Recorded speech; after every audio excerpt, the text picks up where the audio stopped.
નમસ્કાર મિત્રો, પ્રજાતંત્રના પ્રશ્નો ભાગ 24માં આપ સૌનું હૃદયપૂર્વક સ્વાગત છે. આજે 2 ઓગસ્ટ મહિનાનો પહેલો રવિવાર એટલે ફ્રેન્ડશિપ ડે, મિત્રતા દિવસ.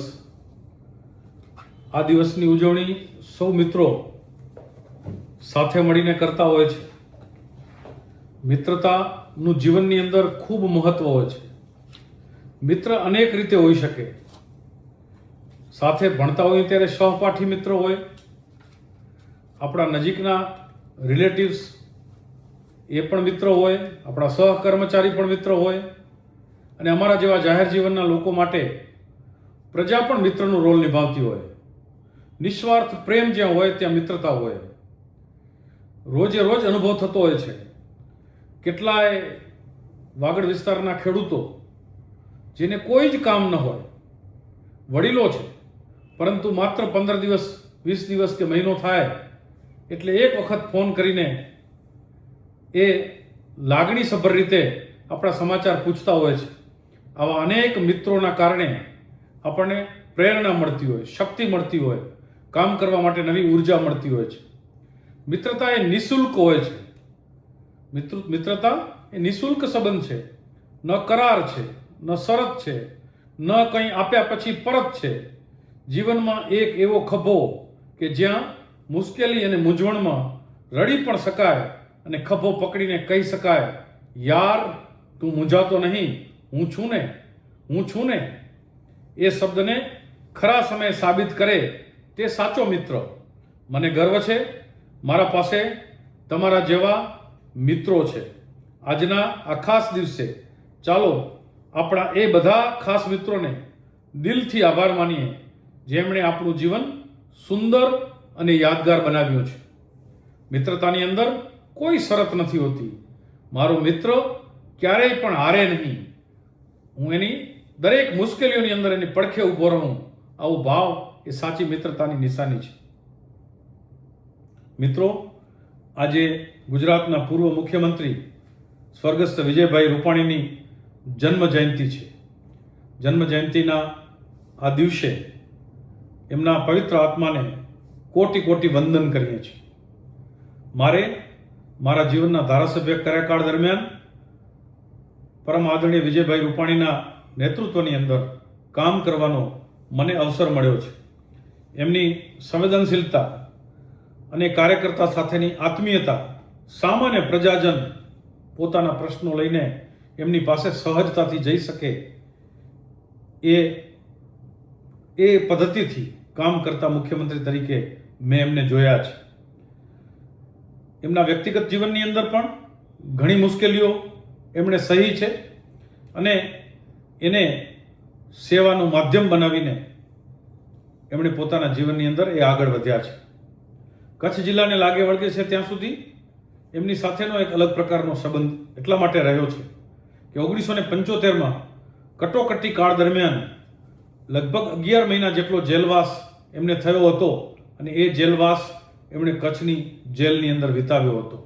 હંમેશા એ મુખ્યમંત્રી તરીકે અને સંગઠનના કાર્યકર્તા તરીકે કચ્છ સાથે, કચ્છના આગેવાનો સાથે અને કચ્છના કાર્યકર્તાઓ સાથે, કચ્છની પ્રજા સાથે એ હંમેશા લાગણી અને સંવેદના સાથે જોડાયેલા રહ્યા હતા. ફરીને વિજયભાઈના પવિત્ર આત્માને વંદન કરીને આપણે આજે એમનું કાર્યોનું સ્મરણ કરી એમના જીવનમાંથી પ્રેરક વાતો આપણા જીવનની અંદર ઉતારવાનો પ્રયાસ કરીએ. પ્રિય મિત્રો, મારે આજે એક વાત એવી પણ કરવી છે. એક વિદ્યાર્થીનું સપનું હોય છે અને એ સ્વપ્ન માત્ર પોતાનું નથી હોતું, એ આખા પરિવારનું સ્વપ્ન હોય છે, એમના માતા પિતાનું સ્વપ્ન હોય છે. અને વિદ્યાર્થી જ્યારે બાળક તરીકે નાનો બાળક હોય ત્યારથી જોવાયેલું સ્વપ્ન હોય છે.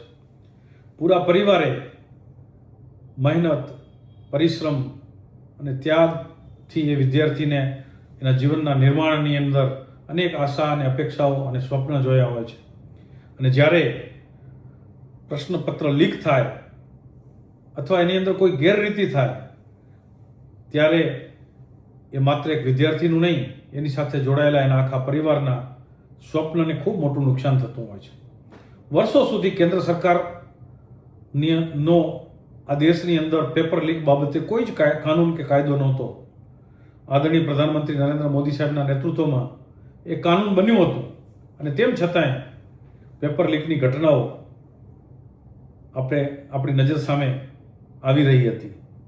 અને તાજેતરની અંદર જ આદરણીય પ્રધાનમંત્રી નરેન્દ્ર મોદી સાહેબના નેતૃત્વની અંદર લોકસભાની અંદર આ કાનૂનની અંદર એમેન્ડમેન્ટ કરીને સુધારો લઈ આવીને વધુ કડક સજાઓ થાય, કોઈ વિદ્યાર્થીને અન્યાય ન થાય, કોઈ વિદ્યાર્થીને આવી સ્થિતિના કારણે ચિંતાતુર થઈને પોતાનું જીવન ટૂંકાવવાનો વિચાર ન કરવો પડે, એવા અનેક શુભ હેતુ સાથે આદરણીય પ્રધાનમંત્રી શ્રી પરિશ્રમ અને મહેનત કરી રહ્યા છે. અને આ પરીક્ષામાં ગેરરીતિ અટકાવવાનું જે બિલ આવ્યું છે, આપણે આશા રાખીએ કે આ બિલની અંદર કડક જોગવાઈઓ જે કરવામાં આવી છે, જેલની, દંડની, સામૂહિક રીતે આ પ્રકારનું જે કાર્ય કરતા માફિયાઓ હોય એવા લોકોને પણ એની કમર તોડી શકાય એ પ્રકારના જે પ્રાવધાનો કરવામાં આવ્યા છે, એના માટે સરકારને આપણે અભિનંદન પાઠવીએ. સાથે સાથે તાજેતરમાં જે પરીક્ષાઓમાં ગેરરીતિ થઈ છે એની અંદર પણ જે પ્રકારે સ્પેશિયલ કોર્ટની રચનાઓ કરીને ટાસ્ક ફોર્સ બનાવીને જે ગુનેગારો પકડાયા છે એને પણ ત્વરિત સજા મળે એ પ્રકારનું કાર્ય જે થઈ રહ્યું છે એની અંદર આપણે પણ જે કાર્ય કરનાર સરકારને અને આદરણીય મોદી સાહેબને અભિનંદન પાઠવીએ. આપણે જોયું કે આ જ મુદ્દાને ધ્યાનમાં રાખીને તાજેતરમાં જ દેશની અંદર એક આંદોલન થયું ને એ આંદોલનની ઘટનાઓ આપણી નજર સામે છે.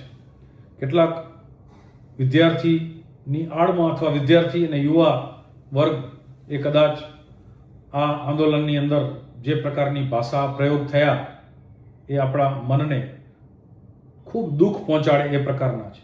દેશના પ્રધાનમંત્રી માટે, દેશના પ્રધાનમંત્રીની માતા માટે, જે વ્યક્તિ દેશ માટે રાત દિવસ પરિશ્રમ કરતા હોય એવા આપણા નેતા માટે આ પ્રકારના શબ્દો સહન ન થઈ શકે એવા, પરંતુ આદરણીય નરેન્દ્રભાઈના જીવનમાંથી ઘણું બધું શીખવાનું છે. એ બાળકોને એમણે માફ કરી દીધા છે, ક્ષમા આપી છે, એટલે વધુ ટિપ્પણી એ બાબતમાં આપણે કરીએ તે પણ યોગ્ય નથી. આદરણીય પ્રધાનમંત્રીશ્રીની ઉદાર ભાવનાને વંદન કરીએ અને આપણા જીવનની અંદર આવી કોઈ ઘટના આવે ત્યારે ક્ષમાપના, મિચ્છામિ દુક્કડમ અને આવી ઘટનાઓની અંદર માફી આપવી એ જ મહાનતા છે. મિત્રો, બીજું એક બિલ જે મને ખૂબ ગમ્યું, રાષ્ટ્રીય સન્માન અપમાન નિવારણ સુધારા બિલ 2026ને પણ ભારતીય સંસદ, લોકસભા અને રાજ્યસભા બંનેની અંદર મંજૂરી આપવામાં આવી છે. અત્યાર સુધી 1971ના રાષ્ટ્રીય સન્માન અપમાન નિવારણ કાયદામાં એક મહત્વપૂર્ણ સુધારો કરવામાં આવ્યો છે. આ કાયદા હેઠળ કેવળ અત્યાર સુધી ભારતીય રાષ્ટ્રધ્વજ, ભારતનું બંધારણ અને રાષ્ટ્રગાન જનગણ મનના અપમાન સામે જ કાનૂની રક્ષણ મળતું હતું. પરંતુ આ નવા કાયદાકીય સુધારા દ્વારા હવે ભારતના રાષ્ટ્રગીત વંદે માતરમને પણ રાષ્ટ્રગાન જેટલું જ સમાન કાનૂની રક્ષણ અને સન્માન પૂરું પાડવામાં આવ્યું છે. આમ તો જાન્યુઆરી 1950માં બંધારણ સભાના પ્રમુખ ડૉક્ટર રાજેન્દ્ર પ્રસાદે પણ સ્પષ્ટ ઘોષણા કરી હતી કે દેશના સ્વતંત્ર સંગ્રામમાં વંદે માતરમનું યોગદાન અદ્વિતીય રહ્યું હોવાથી તેને રાષ્ટ્રગાન જેટલું જ ઐતિહાસિક સન્માન આપવું જોઈએ. આ બિલ દ્વારા આ ઐતિહાસિક ભાવનાને કાયદાકીય કવચ પૂરું પાડી રાષ્ટ્રીય ગૌરવ જાળવી વધુ મજબૂત કરવામાં આવી છે. મિત્રો, કચ્છ જિલ્લા માટે ખૂબ આનંદના સમાચાર. મારે આજે કચ્છના સાંસદ આદરણીય વિનોદભાઈ ચાવડા સાહેબને હૃદયથી અભિનંદન પાઠવવા છે. મેં એને વ્યક્તિગત વોટ્સએપ દ્વારા તો અભિનંદન પાઠવ્યા જ છે, પરંતુ આ જાહેર માધ્યમથી પણ હું અભિનંદન પાઠવું છું કે એમણે સતત કચ્છના રસ્તાઓના ડેવલપમેન્ટ માટે કેન્દ્રના મંત્રીશ્રીઓને રૂબરૂ મળીને રજૂઆતો કરી છે. અનેક સારા પરિણામો મળ્યા છે, આપણે અનુભવી રહ્યા છીએ. તાજેતરમાં જ કેન્દ્ર સરકાર દ્વારા સુરજબારીથી માળિયા રાષ્ટ્રીય ધોરીમાર્ગ 27J ને 41.75 કિલોમીટરને 8 લેન રોડ બનાવવા માટે રૂપિયા 1300 કરોડ અને સાથે સાથે શિકારપુરથી મેવાસા વચ્ચે 20.40 કિલોમીટરના નવો રસ્તો જેને 6 લેન ગ્રીનફિલ્ડ બાયપાસ બનાવવા માટે 800 કરોડ રૂપિયાની મંજૂરી આપવામાં આવી છે. આમ ટોટલ 2100 કરોડ રૂપિયા એક સાથે ફાળવીને કચ્છની અંદર પ્રવેશતા માર્ગથી આપણે રોજે રોજ જે ટ્રાફિકની સમસ્યા અનુભવીએ છીએ, જે કાર્ગો હેન્ડલિંગ કચ્છની અંદર દિન બદિન વધી રહ્યું છે, જે 2 પોર્ટની અંદર આખા દેશનો 27% એક્સપોર્ટ ઇમ્પોર્ટ થઈ રહ્યો છે, એના કારણે અને મોરબીનું ડેવલપમેન્ટ ઔદ્યોગિક, કચ્છનો ઔદ્યોગિક વિકાસ, આ બધી જ બાબતોને ધ્યાનમાં રાખીને કચ્છનું ખનીજ, કચ્છનું મીઠાનું પરિવહન, આ બધા જ વિષયોને ધ્યાનમાં રાખીને એક 8 લેન માર્ગ બને અને એક નવો 6 લેનનો બાયપાસ બને. એના કારણે આપણને રોજે રોજ પડતી સમસ્યાઓ એ ચોક્કસપણે દૂર થશે. હાલે જે માળિયા સુરજબારી રસ્તા પર કોઈ નાના અકસ્માત કે અન્ય કોઈ ઘટના મોટા પ્રમાણમાં ટ્રાફિક જામ થવાથી 5 થી 6 કલાક સુધી જામ રહેવાની ઘટનાઓ આપણી સામે છે. એટલે આ બધી ઘટનાઓમાંથી આપણને ચોક્કસપણે મુક્તિ મળશે. વિશેષ કરીને વાગડ વિસ્તારને, રાપર તાલુકાને વધુ ફાયદો થશે. ચિત્રોડની બાજુમાં આવેલા મેવાસા વિસ્તારમાંથી કાંઠા વિસ્તારમાં થઈને સીધા સુરજબારી પુલ સુધી જઈ શકાય. એટલા માટે કે ભારતમાલા રોડ હોય કે પછી રાજસ્થાનથી આવતો ટ્રાફિક હોય, એ બધો જ ટ્રાફિક જે વાયા સામખિયારી થઈને અત્યારે ચાલે છે, એ ટ્રાફિક ચિત્રોડ મેવાસા પાસે થઈને સીધો સુરજબારીને કનેક્ટ થઈ શકે એ પ્રકારે જે વ્યવસ્થાઓ કરવામાં આવી છે. અને એના કારણે ખૂબ મોટો ટ્રાફિક સમસ્યા તો દૂર થશે જ, સાથે સાથે ઈંધણની પણ બચત થશે, વિદેશી હુંડિયામણની પણ બચત થશે. એટલે દેશ લેવલે પણ ખૂબ મોટો લાંબા ગાળે ચોક્કસપણે બેનિફિટ મળશે. આ જ રીતે વિનોદભાઈએ એક રજૂઆત જે કરી છે એ છે શેખપીરથી એરપોર્ટ સર્કલ પાલારા સુધી નવો બાયપાસ રસ્તો રાષ્ટ્રીય ધોરીમાર્ગ 341 પર ટ્રાફિકની સમસ્યા હલ કરવા માટેની પણ રજૂઆત કરી છે. એટલે વિશેષ કરીને ભુજ શહેરને જો આ 2 બાયપાસ મળી જાય, એક શેખપીરથી કરીને સુખપર સુધીનો અને બીજો શેખપીરથી કરીને પાલારા એટલે એરપોર્ટ સર્કલ સુધીનો, તો ભુજ શહેરની ટ્રાફિક સમસ્યાની અંદર ખૂબ મોટી રાહત થાય. એટલે આ અત્યંત જરૂરી રજૂઆત કરવામાં આવી છે. સાથે સાથે રતનાલ બાયપાસની અંદર ફ્લાયઓવર બનાવવાની રજૂઆત પણ જે છે એ ખૂબ મહત્વની છે. કારણ કે રતનાલ બાયપાસ પાસે, રતનાલની આજુબાજુમાં 2 કટ એ પ્રકારના છે કે ત્યાં વારંવાર અકસ્માત થાય છે, માનવ મૃત્યુની ઘટનાઓ પણ બની છે. તો આ જગ્યા ઉપર જો ઓવરબ્રિજ બનાવવામાં આવે તો આ બધી જ સમસ્યાઓમાંથી ચોક્કસ આપણે મુક્તિ મેળવી શકીએ. અને એ જ રીતે ગાંધીધામથી સુરજબારી સુધીના કોસ્ટલ ગ્રીનફિલ્ડ એલાઇનમેન્ટ માટે સર્વેને શક્યતા અભ્યાસ કરવો, કંડલા તુણાથી મુન્દ્રા સુધીના વડાલા રેલવે ક્રોસિંગથી આદિપુર ભદ્રેશ્વર મોખા સ્ટેટ હાઈવેને કોસ્ટલ રોડ એક્સપ્રેસ વેના કન્સલ્ટન્સી અવકાશમાંથી સમાવેશ કરવા જેવી બાબતોને સાંસદશ્રી દ્વારા રજૂ કરવામાં આવેલ છે. એમના જણાવ્યા મુજબ કેન્દ્રીય મંત્રીશ્રીએ સકારાત્મક અભિગમ અપનાવ્યો છે અને આમ પણ કચ્છનું જે પ્રકારે ડેવલપમેન્ટ થઈ રહ્યું છે, કચ્છની અંદર જે પ્રકારે પોર્ટ ડેવલપ થઈ રહ્યા છે, એ પ્રકારે મને લાગે છે કે પૂર્વ તૈયારીના ભાગરૂપે કચ્છના રસ્તાઓની અંદર જે ટ્રાફિક છે એને ધ્યાનમાં રાખીને આ બધા જ રસ્તાઓ ખૂબ અગત્યતા ધરાવે છે. આમ તો વિચારીએ તો કચ્છનો કોસ્ટલ અને રણ વિસ્તાર, સમગ્ર કચ્છની એક કોસ્ટલની બોર્ડર હોય કે રણની બોર્ડર હોય, એની એક હાઈવેની કનેક્ટિવિટીનો આખો રિંગ રોડ જો બને તો એ રિંગ રોડના કારણે કચ્છના ડેવલપમેન્ટની અંદર ખૂબ ગતિ આવે. એ દિશાએ આપણે સૌ સાંસદશ્રીને અભિનંદન પાઠવીએ છીએ. મિત્રો, સરકારશ્રીની એક લાઈન હંમેશા રહી છે સમગ્ર ગુજરાતને ફાટક મુક્ત બનાવવાની. આ ખૂબ સારી બાબત છે અને આના કારણે કેટલીક જગ્યાએ અંડરબ્રિજ બનાવવામાં આવ્યા છે, કેટલીક જગ્યાએ ઓવરબ્રિજ બનાવવામાં આવ્યા છે અને એના કારણે અકસ્માતો પણ નિવારી શક્યા છે અને વાહન વ્યવહારની અંદર ગતિ પણ આવી છે. અને એ જગ્યા ઉપર ફાટક બંધ હોય ત્યારે જે લાઈનો અને કતારો લાગે અને એ દરમિયાન જે ઈંધણનો વ્યય થતો હતો એની અંદર પણ બચાવ થયો છે. પરંતુ કેટલીક જગ્યાએ વિશેષ કરીને અંડરબ્રિજ જ્યાં છે ત્યાં એવી સમસ્યાઓ સામે આવી છે કે પાણી ભરાવાના કારણે નાની મોટી સમસ્યાઓ ત્યાં આવી છે. એ પાણી નિકાલની વ્યવસ્થા પણ હશે પણ ક્યાંક જામ પણ થયો હોય. જેમ કે હમણાં જ આડેસરની બાજુમાં ભંગેરા પાસેની આવી ઘટના સામે આવી છે.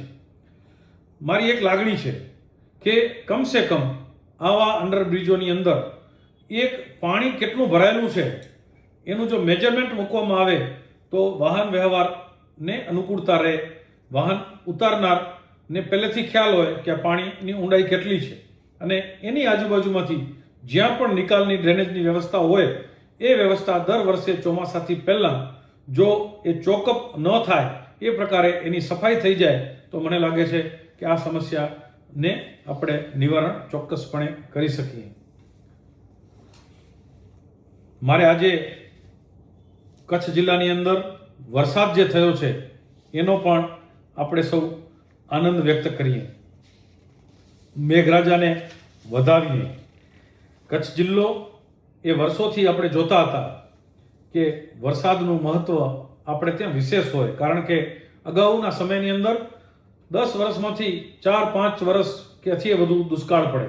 માનવ કરતાં પશુ વસ્તી વધુ એટલે આપણે સતત એ ચારાની ચિંતામાં હોઈએ, પાણીની ચિંતામાં હોઈએ. આ વર્ષે પણ વરસાદ ખેંચાયો એટલે આપણે સૌ ચિંતામાં હતા. સરકારે ત્વરિત નિર્ણયો લીધા. આપણે પશુઓની ચિંતા પણ આપણને થતી હોય, પણ ક્યારેક ક્યારેક વિચાર આવે એક સમય હતો કે આપણા પૂર્વજો જે ખેડૂતો હતા એ સારો વરસ હોય કે સારો વરસાદ થયો હોય ત્યારે જે ખેત પેદાશો આવી હોય એમાંથી નિરણ અને ચારો એની કાલર બનાવતા અને એ કાલરોનો સંગ્રહ કરતા. કોઈ એક વર્ષ વરસાદ મહિનો 2 મહિના ખેંચાય અથવા તો આખું વર્ષ ન થાય તો પણ પોતાના પશુને કોઈ વાંધો ના આવે એટલો સંગ્રહ કરતા. પરંતુ આ ટેવ ક્યાંક ને ક્યાંક આપણે છોડી દીધી છે. તો આપણી પાસે એવી વ્યવસ્થા હોય તો અનુકૂળતા ન થાય. સરકારશ્રીએ પણ ખાસ કરીને બન્ની વિસ્તારની અંદર ઘાસિયા મેદાનમાં થતું ઘાસ વધુમાં વધુ સંગ્રહ થાય સારા સમયની અંદર એ દિશાની અંદર ચોક્કસ પ્રયાસ કરવો જોઈએ. સમગ્ર કચ્છની અંદર મેઘરાજાની કૃપા થઈ છે. વાગડની અંદર વિશેષ કૃપા થઈ છે. વાગડની અંદર હમણાં 2 દિવસ જવાનું થયું અને એનાથી આગળના દિવસે અબડાસા, માંડવી, નખત્રાણા આ વિસ્તારોની અંદર પણ જવાનું થયું. રાપર તાલુકાની અંદર, ભચાઉ અને રાપર તાલુકાની અંદર પણ પ્રવાસ કરવામાં આવ્યો. ખૂબ સરસ મોલ ઊભા છે, ખૂબ સરસ ખેતી લહેરાઈ રહી છે. કપાસનો પાક જોઈને આનંદ થાય છે. લોકો હવે ક્યાંક એવું લાગે છે કે રોકડિયા પાક તરફ અને હિસાબ કરીને ખેતીની ક્ષેત્રની અંદર કામ કરી રહ્યા છે અને એટલે ખૂબ સરસ સંતોષ અને આનંદ થાય એ પ્રકારનું વાતાવરણ છે. આપણે વારંવાર વરસાદથી પહેલાં કહ્યું છે કે પાણીનું ટીપે ટીપું રોકવાની પ્રયાસો થાય. આ દિશામાં પણ ઘણી બધી જગ્યાએ વિશેષ કરીને મુન્દ્રા તાલુકામાંથી સારા સમાચારો એ સતત વોટ્સએપ દ્વારા મળી રહ્યા છે. એ બધું જ કામ કરનાર કાર્યકર્તાઓને, સમાજસેવીઓને અભિનંદન અને અનુમોદના પાઠવું છું. આજે જ્યારે સમગ્ર કચ્છની અંદર મેઘરાજા મન મૂકીને વરસ્યા છે ત્યારે આપણે સૌ આપણા આદરણીય પ્રધાનમંત્રીએ એક પેડ મા કે નામ એવો સંદેશ જે આપ્યો છે એ દિશાની અંદર આપણે સૌ કમસે કમ આપણા ઘરની અંદર, આપણા ખેતરની અંદર, આપણે જ્યાં અનુકૂળતા હોય ત્યાં આપણી શેરીની અંદર કે આપણા ગામના બગીચાની અંદર આપણે પોતે એક પેડ પોતાની માના નામથી ચોક્કસપણે વાવીએ. એ જ રીતે શૈક્ષિક સંસ્થાઓ પણ દર વર્ષે આ પ્રકારનું અભિયાન વિશેષ કરીને કચ્છની અંદર કરતી જ હોય છે. એની અંદર આપણે બધા જ જોડાઈએ અને આ અભિયાનના સહભાગી બનીએ. મિત્રો, રાપર શહેરની ટ્રાફિકની સમસ્યા જ્યારે પણ રાપર જઈએ છીએ ત્યારે અનુભૂતિ થાય છે. ઘણી વખત રાપરના દેના બેંક એટલે કે સુસુસા ચોકથી કરીને રવેચી ના રોડ સુધી, પેટ્રોલ પંપ સુધી પસાર થવું હોય તો ખૂબ મોટી મુશ્કેલી દરેક પ્રવાસીઓને થતી હોય છે. મા નર્મદાના નીરના અવતરણ બાદ રાપર શહેર અને તાલુકો વિકાસની હરણફાળ ભરી રહ્યો છે. વિકાસના પગલે રાપર શહેર અને તાલુકામાં વાહનોની સંખ્યા પણ વધી છે. લોકો રોજબરોજ ખૂબ મોટી સંખ્યામાં રાપર સિટીમાં પોતાના આર્થિક વ્યવહારો, ખરીદી, પોતાના માલના વેચાણ અને હોસ્પિટલોના માટે આવતા હોય છે. આમ પણ સમગ્ર રાપર તાલુકાની અંદર 97 ગામોની અંદર તાલુકાનું મથક જે રાપર શહેર છે એ શહેર બધા જ કામો, પછી બેન્કિંગ હોય, હોસ્પિટલ હોય, ખરીદ હોય, વેચાણ હોય, આ બધા કામો માટેનું એકમાત્ર અને મુખ્ય મથક છે. એટલે આ વિસ્તાર એ ભરચક રહેતો હોય છે. ક્યારેક ક્યારેક તો હોસ્પિટલ ત્યાં આવવાના કારણે એમ્બ્યુલન્સોને આવવામાં પણ મુશ્કેલી પડતી હોય છે. પોલીસની હાજરી દેખાય છે, પરંતુ અસર ઓછી દેખાય છે.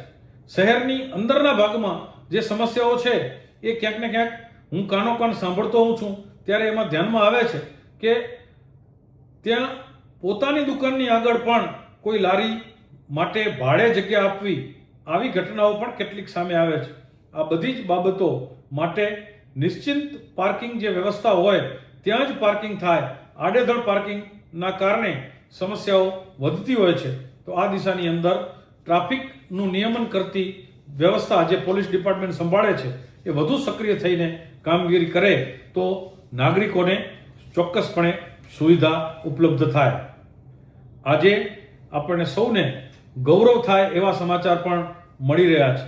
અત્યારે કોમનવેલ્થની ગેમ્સ 2026 ચાલી રહી છે. આજે પણ આજના ન્યૂઝપેપરોમાં આપણે જોયું છે કે ગઈકાલે પણ આપણા દેશના રમતવીરોએ ઘણા બધા ગોલ્ડ મેડલો જીત્યા છે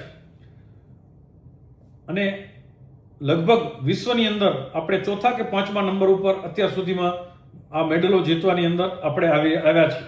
આપણા સૌ માટે ગૌરવની વાત એ છે કે આગામી 2030ની કોમનવેલ્થ ગેમ્સ એ હિન્દુસ્તાનની ધરતી પર રમાવાની છે અને ગુજરાતની ધરતી ઉપર રમાવાની છે.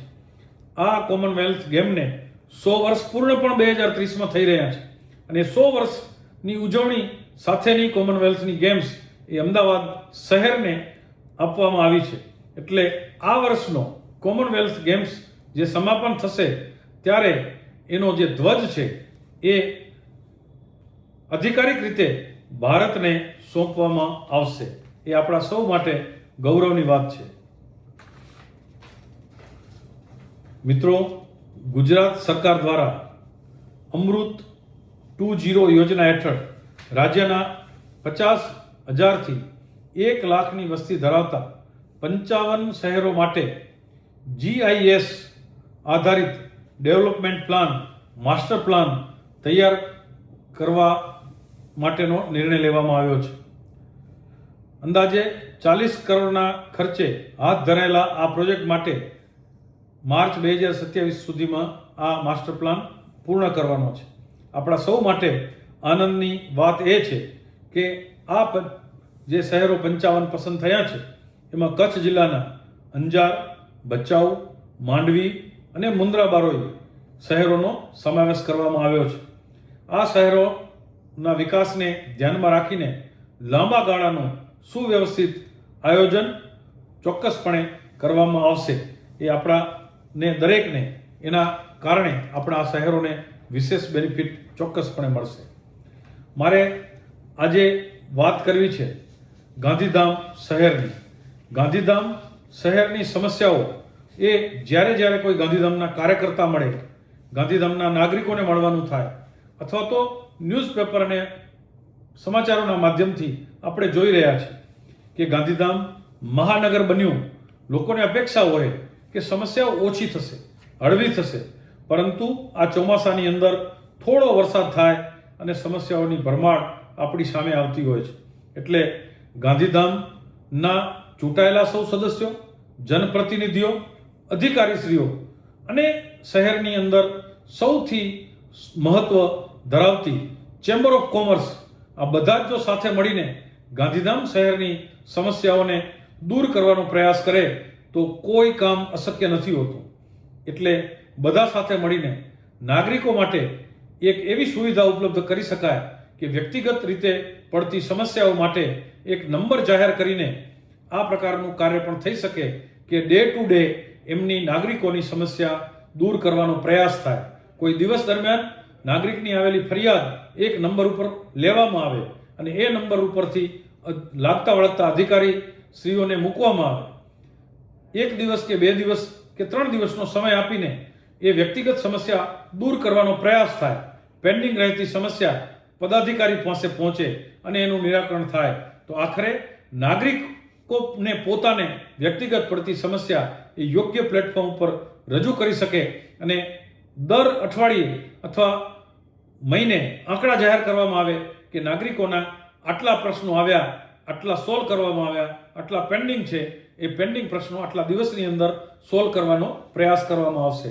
તો આવો એક નવો પ્રયોગ ગાંધીધામ જેવા શહેરની અંદર કરવામાં આવે તો મને લાગે છે કે ખૂબ અનુકૂળતા થાય. અને છેલ્લે પ્રજાતંત્રના પ્રશ્નો શ્રેણીના માધ્યમથી ઘણા બધા પ્રશ્નો અમારા સુધી પહોંચે પણ છે. અમે લાગતા વળગતા ડિપાર્ટમેન્ટને પત્રો લખીએ છીએ, સરકારશ્રીને પણ પત્રો લખીએ છીએ અને એના સારા પરિણામો પણ સામે આવે છે. કચ્છના કલેક્ટરશ્રી પણ ખૂબ સંવેદનશીલ છે. એમની પાસે પણ જે પણ પ્રશ્નો મૂકીએ છીએ એનો સકારાત્મક ઉકેલ આવતો દેખાય છે. એ જ રીતે એક જીકે જનરલ હોસ્પિટલ જે ધરતીકંપ પછી સોસાયટી બની હતી, ત્યાંના 23 જેટલા કર્મચારીઓ, જેનો લાંબા સમયનો પ્રશ્ન હતો, વારંવાર મારી પાસે તેઓ રજૂઆત કરવા માટે આવતા હતા. આ જ શ્રેણીમાં આપણે પ્રશ્ન મૂક્યો પણ હતો. સરકારના અલગ અલગ વિભાગો પાસે સંકલિત પત્ર વ્યવહાર કર્યો હતો અને એમનું જે પીએફ કાપવામાં આવ્યું છે એ રકમ એમને મળી જાય એ માટે રાજ્યના નાણામંત્રી આદરણીય કનુભાઈ દેસાઈને આપણે પત્ર લખ્યો હતો. એમણે સકારાત્મક રીતે ત્વરિત ઝડપે કાર્યવાહી થાય એ દશાની અંદર પગલાં ભર્યા છે. મને આશા છે કે આ પ્રશ્ન ખૂબ ઝડપથી ઉકેલાઈ જશે. કેટલાક મિત્રો કોમેન્ટના માધ્યમથી અને પત્રના માધ્યમથી પ્રશ્નો મૂકે છે, એની પણ આપણે એમાંથી સિલેક્ટેડ ચર્ચા કરતા હોઈએ છીએ. રાજેશ ઠક્કર નામના કાર્યકર્તાએ પાનધ્રોના 2 દિવસ પહેલાના શિક્ષક ઘટના સમાચાર તમે જોયા જ હશે એવો પ્રશ્નાર્થ કર્યો છે. આ સ્થિતિ સમગ્ર સરહદી ગામોની છે. શિક્ષકોની ઘટ પૂરી કરવી એ પ્રાથમિક જરૂરિયાત છે. શાળાના મોટા ભવનો નહીં હોય તો ચાલશે, પણ શિક્ષકો નહીં હોય તો નહીં ચાલે. રાજેશભાઈની ચિંતા ખૂબ વ્યાજબી છે, સાચી છે અને રાજેશભાઈ જેવા સૌ કાર્યકર્તાઓ જાગૃતતાપૂર્વક આ સમસ્યા હલ કરવા માટે અને વિશેષ કરીને સરકાર, જિલ્લા પંચાયત અને ચૂંટાયેલા સૌ પ્રતિનિધિઓ પ્રયાસ કરી જ રહ્યા છે. એ પ્રયાસની અંદર હજી વધુ શું ઉમેરી શકાય જેનાથી શિક્ષકોની ઘટ એ કાયમને માટે પૂર્ણ થઈ શકે. એ જ રીતે કોલી રમેશ રવજીભાઈ, એમણે કચ્છ જિલ્લામાં પરત આવવા માંગતા શિક્ષકોની રજૂઆત કરવા માટે કહ્યું છે. એમની વાત વ્યાજબી છે. જે માહિતી મળી છે એ પ્રમાણે કેટલાક શિક્ષકો કોઈને કોઈ કારણસર જિલ્લા ફેરબદલી કરાવીને કચ્છ જિલ્લાથી બહાર ગયા છે અથવા તો અન્ય કોઈ રીતે કચ્છ જિલ્લાની અંદર આવવા માંગે છે. આપણે સરકારશ્રીમાં ચોક્કસપણે રજૂઆત કરીએ કે આવા શિક્ષકો જે પરત કચ્છમાં આવવા માંગતા હોય, જે સરહદી બોર્ડરનો જિલ્લો હોય, જે દુર્ગમ જિલ્લો હોય, જ્યાં પોતાના જિલ્લામાંથી પોતાના યુવાનો શિક્ષક તરીકે પૂરતી સંખ્યામાં ન મળતા હોય, એવા જિલ્લા માટે જે કેટલીક વિશેષ છૂટ મૂકી છે એ જ પ્રકારે વિશેષ છૂટ મૂકીને આવા જિલ્લાની અંદર પણ, દુર્ગમ વિસ્તારની અંદર પણ બાળકોને શાળાની અંદર શિક્ષકો પૂરતા મળે. આ શિક્ષકોની ઘટ એ માત્ર શિક્ષણ પૂરતી સમસ્યા નથી. આના કારણે સામાજિક કેટલાય વિષયો ઉપસ્થિત થાય. આના કારણે બાળકોને ભણાવવા માટે શહેરો તરફનું પ્રયાણ એ સરહદી જિલ્લામાંથી, સરહદી વિસ્તારમાંથી થાય. આ બધી જ સમસ્યાઓ એ ક્યાંક ને ક્યાંક ડાયરેક્ટ, ઇનડાયરેક્ટ સામાજિક અને સાથે સાથે શિક્ષણની સાથે સાથે સામાજિક અને બોર્ડરના વિસ્તારની દ્રષ્ટિએ રાષ્ટ્રીય સમસ્યા તરફ પણ જતી હોય છે. એટલે રમેશભાઈના આ વિષયને આપણે વ્યવસ્થિત રીતે હજુ સમજી અને ચોક્કસપણે રજૂઆત કરશું. પરબતભાઈ રજપૂત કીડિયાનગરથી, એમનો પણ મેસેજ છે કે અમારા ગામની અંદર પણ શિક્ષકોની ઘટ છે. ચોક્કસપણે એ વિષય પણ આપણે લાગતા વળગતા અધિકારીઓ સુધી અને ચૂંટાયેલા પ્રતિનિધિઓ સુધી પહોંચાડશું. જયરાજભાઈ, જેમણે ખૂબ નવો વિષય મૂક્યો છે અને સારી ચિંતા કરી છે. ग्रामीण कच्छ जिला ની અંદર प्लास्टिक वेस्ट के लिए क्या आयोजन है?